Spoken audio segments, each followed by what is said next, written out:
Welcome students. ਅੱਜ ਅਸੀਂ psychology ਦਾ topic ਕਰਾਂਗੇ principals and general nature of growth. ਪਹਿਲਾਂ ਅਸੀਂ ਮੀਨਿੰਗ ਕੀਤਾ ਹੈ ਗਰੋਥ ਦਾ। ਜਿਹੜਾ ਸਬਜੈਕਟ ਮੈਟਰ ਆ ਕਈ ਵਾਰੀ ਇੰਗਲਿਸ਼ ਮੀਡੀਅਮ ਦੇ ਵਿੱਚ ਜ਼ਿਆਦਾ ਵਧੀਆ ਮਿਲਦਾ ਹੈ ਜਾਂ ਜ਼ਿਆਦਾ ਹੁੰਦਾ ਹੈ, ਪੰਜਾਬੀ ਮੀਡੀਅਮ 'ਚ ਨਹੀਂ ਹੁੰਦਾ। ਇਸ ਲਈ ਸਾਰੇ ਸਟੂਡੈਂਟਸ ਨੇ ਜਿਹੜੇ ਉਹ ਇਹਨਾਂ ਵੀਡੀਓਜ਼ ਤੋਂ ਫਾਇਦਾ ਉਠਾ ਸਕਦੇ ਨੇ, ਕਿਉਂਕਿ ਟਰਾਂਸਲੇਸ਼ਨ ਆ ਜਿਹੜੀ ਉਹ ਪੰਜਾਬੀ ਮੀਡੀਅਮ 'ਚ ਹੈ। ਤਾਂ ਸ਼ੁਰੂ ਕਰਦੇ ਹਾਂ ਅਸੀਂ ਪ੍ਰਿੰਸੀਪਲਸ ਔਰ ਨੇਚਰ। ਸਭ ਤੋਂ ਪਹਿਲਾ ਹੈਗਾ every organism begins as a single cell. ਹਰੇਕ ਜੀਵ ਹੈ ਜਿਹੜਾ ਉਹ ਇੱਕ ਸਿੰਗਲ ਸੈੱਲ ਤੋਂ ਉਸ ਦੀ ਸ਼ੁਰੂਆਤ ਹੁੰਦੀ ਹੈ।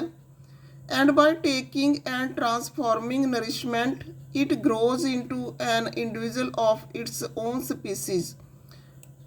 ਇਸ ਦੇ ਪਾਲਣ ਪੋਸ਼ਣ ਦੇ ਢੰਗ ਤੋਂ, ਇਸ ਦੀ ਪਾਲਣਾ ਦੇ ਢੰਗ ਤੋਂ ਇਹ ਇੱਕ ਆਪਣੀ ਜਾਤੀ ਦਾ ਵਿਅਕਤੀ ਗਰੋ ਹੋ ਜਾਂਦਾ ਹੈ। All increase after birth. ਸਾਰਾ ਵਾਧਾ ਹੈ ਜਿਹੜਾ ਉਹ ਬਰਥ ਤੋਂ ਬਾਅਦ is the result of enlargement of cells thus formed. ਜਿਵੇਂ ਦੇ ਸੈੱਲ ਬਣਦੇ ਨੇ ਉਹਨਾਂ ਦੇ ਵਾਧਾ ਜਾਂ ਉਹਨਾਂ ਦਾ ਵਧਣਾ ਹੀ ਜਿਹੜਾ ਹੈ ਉਹ ਵਾਧਾ ਹੁੰਦਾ ਹੈ। ਸੈੱਲਾਂ ਦੇ ਵਧਣ ਨੂੰ ਵਾਧਾ ਕਹਿੰਦੇ ਹਾਂ ਅਸੀਂ। The body of a child is composed of about as many as cells that of an adult। ਤਾਂ ਬੱਚੇ ਦੇ ਸਰੀਰ ਦੇ ਵਿੱਚ ਵੀ ਅਡਲਟ ਦੀ ਸਰੀਰ ਦੀ ਤਰ੍ਹਾਂ ਹੀ ਸੈੱਲ ਨੇ ਜਿਹੜੇ ਉਹਨਾਂ ਦੇ ਜਿਹੜਾ ਇਹ ਬਣਤਰ ਹੁੰਦੀ ਆ। Hence growth is by enlargement of individual cells। An organism doesn't grow forever। ਜਿਹੜਾ ਇੱਕ ਜੀਵ ਆ ਉਹ ਸਦਾ ਲਈ ਨਹੀਂ ਵੱਧਦਾ, ਸਦਾ ਲਈ ਉਹਦਾ ਵਾਧਾ ਨਹੀਂ ਹੁੰਦਾ। Nor the rate of growth is uniform. ਨਾ ਹੀ ਜਿਹੜਾ ਵਾਧਾ ਹੈ ਉਸ ਦੀ ਦਰ ਆ ਜਿਹੜੀ ਉਹ ਇੱਕੋ ਸਾਰ ਹੁੰਦੀ ਆ ਜਾਂ ਇੱਕ ਤਰ੍ਹਾਂ ਦੀ ਹੁੰਦੀ ਆ। It grows at a varying rate till the size of its species is attained, then it stops। ਇਹਦਾ ਵਾਧਾ ਹੈ ਜਿਹੜਾ ਉਹ ਆਪਣੀ ਆਪਣੀ ਜਾਤੀ ਦੇ ਹਿਸਾਬ ਨਾਲ ਇਸ ਦਾ ਸਾਈਜ਼ ਆ ਜਿਹੜਾ ਉਸ ਦਰ ਨਾਲ ਵਾਧਾ ਹੈ ਤੇ ਅਲੱਗ-ਅਲੱਗ ਤਰੀਕਿਆਂ ਨਾਲ ਵਾਧਾ ਹੈ। ਐਨੀਮਲਸ ਦਾ ਵਾਧਾ ਜਿਹੜਾ ਹੈ ਉਹਨਾਂ ਦੇ ਹਿਸਾਬ ਨਾਲ ਹੁੰਦਾ ਹੈ ਤੇ ਮਨੁੱਖ ਨੇ ਜਿਹੜੇ ਉਹਨਾਂ ਦਾ ਵਾਧਾ ਲੰਬਾਈ ਜਾਂ ਜਿਵੇਂ ਵੀ ਹੈਗਾ ਸੈੱਲਾਂ ਦਾ ਵਾਧਾ ਉਹ ਉਹਨਾਂ ਦੇ ਹਿਸਾਬ ਨਾਲ ਹੁੰਦਾ ਹੈ। ਤਾਂ ਉਸ ਤੋਂ ਬਾਅਦ ਇਹ ਰੁਕ ਜਾਂਦਾ ਹੈ, ਸਾਰੀ ਉਮਰ ਇਹ ਵਾਧਾ ਨਹੀਂ ਹੁੰਦਾ। It is not possible to change the rate. ਦਰ ਨੂੰ ਘਟਾਉਣਾ ਵਧਾਉਣਾ ਜਾਂ ਚੇਂਜ ਕਰਨਾ ਪੋਸੀਬਲ ਨਹੀਂ ਹੁੰਦਾ। Amount and direction of growth except within narrow limits by changes of food and surroundings. ਜਿਹੜੀ ਗਰੋਥ ਆ ਉਹ ਆਪਣੇ ਵਾਤਾਵਰਨ ਤੇ ਫੂਡ ਹੈਬਿਟਸ ਦੇ ਹਿਸਾਬ ਨਾਲ ਥੋੜ੍ਹੀ ਬਹੁਤ ਚੇਂਜ ਕੀਤੀ ਜਾ ਸਕਦੀ ਹੈ। Each species is so organised that its size of growth during a certain time and its life are determined largely by the number of elements in the germ cell। ਹਰੇਕ ਜਾਤੀ ਜਿਹੜੀ ਉਹ ਇਸ ਤਰ੍ਹਾਂ ਨਾਲ ਸੰਗਠਿਤ ਹੁੰਦੀ ਆ ਕਿ ਇਹਨਾਂ ਦਾ ਵਾਧਾ ਹੈ ਜਿਹੜਾ ਨਿਸ਼ਚਿਤ ਟਾਈਮ ਦੇ ਵਿੱਚ ਇਹਨਾਂ ਦੀ ਜ਼ਿੰਦਗੀ ਦੇ ਵਿੱਚ ਇਹ ਨਿਸ਼ਚਿਤ ਹੁੰਦਾ ਹੈ ਕਿ ਕਿਸ ਤਰ੍ਹਾਂ ਨਾਲ ਇਹਨਾਂ ਦਾ ਵਾਧਾ ਹੈ ਜਿਹੜਾ ਉਹ ਹੋਊਗਾ। ਫਿਰ ਅੱਗੇ ਹੈਗਾ growth is the product of the interaction of organism and it's environment. Growth ਹੈ ਜਿਹੜੀ ਉਹ ਐਨਵਾਇਰਨਮੈਂਟ ਦੇ ਬੇਸ 'ਤੇ ਕਾਫੀ ਹੱਦ ਤੱਕ ਨਿਰਭਰ ਕਰਦੀ ਆ। ਅਸੀਂ ਕਹਿ ਸਕਦੇ ਹਾਂ ਕਿ heredity and environment are two great factors in the growth and development of the child. ਕਿ ਜਿਹੜਾ ਵੰਸ਼ ਆ ਜਾਂ ਵਾਤਾਵਰਨ ਆ ਇਹ ਦੋ ਅਜਿਹੇ ਫੈਕਟਰ ਨੇ ਜਿਹੜੇ ਗਰੋਥ ਅਤੇ ਡਿਵੈਲਪਮੈਂਟ ਦੇ ਉੱਤੇ ਅਸਰ ਪਾਉਂਦੇ ਨੇ। Growth is continuous and gradual rather than saltatory process. ਜਿਹੜੀ ਗਰੋਥ ਆ ਉਹ ਇੱਕ ਨਿਸ਼ਚਿਤ ਤੇ ਲਗਾਤਾਰ ਹੁੰਦੀ ਆ, ਨਿਸ਼ਚਿਤ ਰੂਪ ਨਾਲ ਲਗਾਤਾਰ ਹੁੰਦੀ ਆ। It means that sudden transformation in the development and growth of the child never appears. ਅਸੀਂ ਕਹਿ ਸਕਦੇ ਹਾਂ ਕਿ ਇੱਕਦਮ ਜਿਹੜੀ ਗਰੋਥ ਆ ਬੱਚੇ ਦੇ ਵਿੱਚ ਇੱਕਦਮ ਨਹੀਂ ਦੇਖੀ ਜਾ ਸਕਦੀ। ਜਿਵੇਂ ਅਸੀਂ ਕਹਿੰਦੇ ਹਾਂ ਕਿ 24 ਘੰਟਿਆਂ ਦੇ ਵਿੱਚ ਜਾਂ 2 ਦਿਨਾਂ ਦੇ ਵਿੱਚ ਅਸੀਂ ਇੱਕਦਮ ਗਰੋਥ ਦੇਖ ਲਈਏ, ਉਹ ਨਹੀਂ ਹੋ ਸਕਦੀ। It doesn't mean that growth is uniform all through life. ਅਸੀਂ ਇਹ ਵੀ ਕਹਿ ਸਕਦੇ ਹਾਂ ਕਿ ਜਿਹੜੀ ਗਰੋਥ ਆ ਉਹ ਸਾਰੀ ਉਮਰ ਇੱਕਸਾਰ ਨਹੀਂ ਰਹਿੰਦੀ, ਮਤਲਬ ਇੱਕ ਨਿਸ਼ਚਿਤ ਉਮਰ ਦੇ ਵਿੱਚ ਹੀ ਗਰੋਥ ਆ ਜਿਹੜੀ ਉਹ ਹੁੰਦੀ ਆ। Growth is rapid at some periods and slow at others.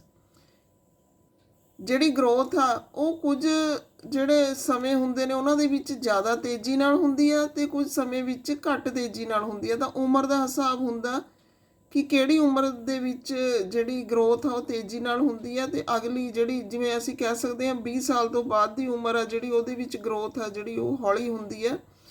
ਜਾਂ ਇਸ ਦੇ ਕੁਛ ਇੱਕ ਇਸ ਤਰ੍ਹਾਂ ਦੀ ਨਿਸ਼ਚਿਤ ਉਮਰ ਹੁੰਦੀ ਹੈ ਬੱਚੇ ਦੀ ਜਿਹਦੇ ਵਿੱਚ ਗਰੋਥ ਤੇਜ਼ੀ ਨਾਲ ਹੁੰਦੀ ਹੈ। Different physical and mental traits grows at different rates and reach of the limit of development at different times। ਤਾਂ ਇੱਥੇ ਮੈਂਟਲ ਏਜ, ਕ੍ਰੋਨੋਲੋਜੀਕਲ ਏਜ, ਜਿਹੜੇ ਅੱਗੇ ਫੈਕਟਰਸ ਨੇ। ਫਿਰ ਹੈਗਾ growth proceed most rapidly in early years of life. ਜ਼ਿੰਦਗੀ ਦੇ ਪਹਿਲੇ ਸਾਲਾਂ ਦੇ ਵਿੱਚ ਗਰੋਥ ਹੈ ਜਿਹੜੀ ਉਹ ਬਹੁਤ ਤੇਜ਼ੀ ਨਾਲ ਹੁੰਦੀ ਆ। ਜਿਹੜਾ ਇਨਫੈਂਟ ਤੋਂ ਲੈ ਕੇ ਅੱਗੇ ਜਿਹੜੇ ਬਚਪਨ ਦੀ ਸਥਿਤੀ ਆ ਉਹਦੇ ਵਿੱਚ ਗਰੋਥ ਹੁੰਦੀ ਹੈ ਅਤੇ ਸਾਨੂੰ ਦਿਖਾਈ ਦਿੰਦੀ ਹੈ ਤੇਜ਼ੀ ਨਾਲ। ਉਸ ਤੋਂ ਬਾਅਦ ਆ ਜਿਹੜੀ ਗਰੋਥ ਉਹ ਹੌਲੀ ਹੌਲੀ ਸ਼ੁਰੂ ਹੋ ਜਾਂਦੀ ਹੈ। ਅੱਗੇ ਹੈਗਾ accelerate in growth begins earlier in girls but last longer in boys. ਜਿਹੜੀਆਂ ਕੁੜੀਆਂ ਨੇ ਉਹਨਾਂ ਦੀ ਗਰੋਥ ਆ ਜਿਹੜੀ ਉਹ ਤੇਜ਼ੀ ਨਾਲ ਹੁੰਦੀ ਆ, ਪਰ ਜਿਹੜਾ ਮੁੰਡੇ ਨੇ ਉਹਨਾਂ ਦਾ ਜਿਹੜਾ ਗਰੋਥ ਆ ਵਾਧਾ ਏ ਉਹ ਜ਼ਿਆਦਾ ਦੇਰ ਤੱਕ ਚੱਲਦਾ ਏ। ਅੱਗੇ ਹੈਗਾ growth is complete before 20 at least as regards height. ਜਿਹੜੀ ਗਰੋਥ ਆ ਉਹ 20 ਸਾਲ ਦੀ ਉਮਰ ਤੱਕ ਕੰਪਲੀਟ ਹੋ ਜਾਂਦੀ ਆ। Growth is a process of integration as well as differentiation. ਜਿਹੜੀ ਗਰੋਥ ਆ ਵਾਧਾ ਏ ਉਹ ਏਕੀਕਰਨ ਦੀ ਪ੍ਰੋਸੈਸ ਵੀ ਆ ਅਤੇ ਜਿਹੜੀ ਵੱਖਰੀ ਵੱਖਰੀ ਪ੍ਰੋਸੈਸ ਵੀ ਅਸੀਂ ਕਹਿ ਸਕਦੇ ਹਾਂ। ਜਿਹੜਾ ਬਿਹੇਵੀਅਰ ਆ older psychologists regarded behavior patterns as only synthesis of integration। ਤਾਂ ਜਿਹੜਾ ਬਿਹੇਵੀਅਰ ਦਾ ਪੈਟਰਨ ਆ ਉਹ ਇੰਟੀਗ੍ਰੇਸ਼ਨ ਦੇ ਜਿਹੜੇ ਸੰਸਲੇਸ਼ਨ ਕਰਕੇ ਹੀ ਹੁੰਦਾ ਏ। ਇਹ ਵਿਚਾਰ ਆ ਪੁਰਾਣੇ ਜਿਹੜੇ ਮਨੋਵਿਗਿਆਨੀ ਨੇ। ਅਸੀਂ ਕਹਿ ਸਕਦੇ ਹਾਂ ਕਿ ਜਿਹੜੀ ਗਰੋਥ ਆ ਉਹ ਇੱਕ ਜਰਨਲ ਤੋਂ ਇੱਕ ਖਾਸ ਵੱਲ ਨੂੰ ਵੱਧਦੀ ਆ। ਪਹਿਲਾਂ ਸਾਰਿਆਂ ਦਾ ਸੁਭਾਅ ਅਸੀਂ ਕਹਿੰਦੇ ਹਾਂ ਕਿ ਇੱਕਸਾਰ ਦਾ ਹੈ, ਉਸ ਤੋਂ ਬਾਅਦ ਜਿਹੜਾ ਸਪੈਸੀਫਿਕ ਜਿਹੜੀ ਉਮਰ ਆ ਉਹਦੇ ਵਿੱਚ ਸੁਭਾਅ ਦਾ ਜਿਹੜਾ ਵੀ ਸਪੈਸੀਫਿਕ ਗੁਣ ਆ ਉਹ ਅੱਗੇ ਆਉਂਦਾ ਹੈ ਸਭ ਦੇ। ਫਿਰ ਹੈਗਾ measurements of individual children show that in general a period of rapid growth in height or in length of a limb is a period of slow growth in diameter and vice versa। ਮਾਪਣਾ ਜਾਂ ਬੱਚਿਆਂ ਦੇ ਵਿੱਚ ਮਾਪ ਦਿਖਾਈ ਦੇਣਾ ਜਿਹੜਾ ਆਮ ਤੌਰ 'ਤੇ ਸਾਰੇ ਬੱਚਿਆਂ ਦੇ ਵਿੱਚ ਦੇਖ ਸਕਦੇ ਹਾਂ ਅਸੀਂ। ਮੋਟਾਪਾ ਆਉਣਾ ਜਿਹਨੂੰ ਕਹਿੰਦੇ ਹਾਂ ਅਸੀਂ, ਜਾਂ ਅੰਗਾਂ ਦਾ ਜਿਹੜਾ ਇਹ ਨਿੱਗਰ ਹੋਣਾ, ਉਹ ਚੀਜ਼ ਆ ਜਿਹੜੀ ਉਹ ਗਰੋਥ 'ਚ ਹੁੰਦੀ ਆ। The coefficient of growth is calculated by dividing the weight by height। ਜਿਹੜਾ ਕੋਫੀਸ਼ੀਐਂਟ ਆ ਦਾ ਸੂਚਕ ਅੰਕ ਆ ਵਾਧੇ ਦਾ ਉਹ ਵੇਟ ਨੂੰ ਹਾਈਟ ਨਾਲ ਡਿਵਾਈਡ ਕਰਕੇ ਕੱਢਿਆ ਜਾ ਸਕਦਾ ਕਿ ਕਿਸ ਦਰ ਨਾਲ ਜਿਹੜਾ ਵਾਧਾ ਹੈ ਬੱਚੇ ਦਾ ਹੋ ਰਿਹਾ ਹੈ। Coefficient of tall children is greater than that of short children. ਲੰਬਾਈ ਵਿੱਚ ਵਧਣਾ ਘਟਣਾ ਜਿਹੜਾ ਇਹ ਵੀ ਕੋਫੀਸ਼ੀਐਂਟ ਦੁਆਰਾ ਦੇਖਿਆ ਜਾ ਸਕਦਾ ਹੈ। As regards lungs capacity a definite relation exists between breathing and height of each stage, which is measured by dividing the cubic inches of breathing capacity by the inches of height. This is known as coefficient of lungs capacity. ਤਾਂ height ਦੀ capacity ਤੇ lungs ਦੀ capacity ਹੈ ਜਿਹੜੀ lungs ਦੀ capacity ਵੀ ਅਲੱਗ ਤਰੀਕੇ ਨਾਲ ਮਾਪੀ ਜਾ ਸਕਦੀ ਹੈ। greater coefficient means greater maturity। ਜੇ coefficient ਸੂਚਕ ਅੰਕ ਆ ਜਿਹੜਾ ਵਾਧੇ ਦਾ ਉਹ ਵਾਧਾ ਤਾਂ ਇਹਦਾ ਮਤਲਬ ਪਰਿਪੱਕਤਾ ਜਿਹੜੀ ਉਹ ਜ਼ਿਆਦਾ ਹੈ।